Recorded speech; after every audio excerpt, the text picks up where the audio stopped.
തടയുന്നതായാൽ നിന്റെ കൈവശമുള്ളത് റബ്ബിന്റെ പക്കൽ നിന്ന് തടയും നിന്റത്.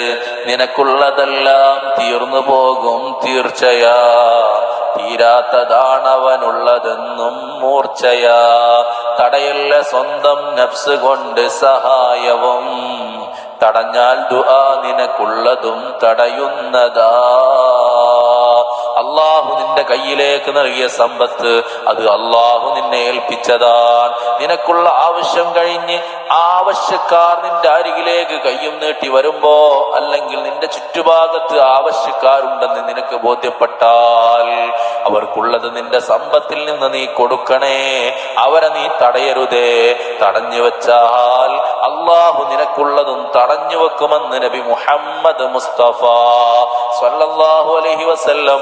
ആർക്കെങ്കിലും ഒരു സഹായം എവിടെ നിന്നെങ്കിലും കിട്ടുമ്പോൾ അതിനൊക്കെ പാരവെച്ച് അതിനെയൊക്കെ തടയുന്ന ആളുകളുടെ ദുആ അല്ലാഹു സ്വീകരിക്കുകയില്ല എന്ന് നബി മുഹമ്മദ് മുസ്തഫ സ്വല്ലല്ലാഹു അലൈഹി വസല്ലം.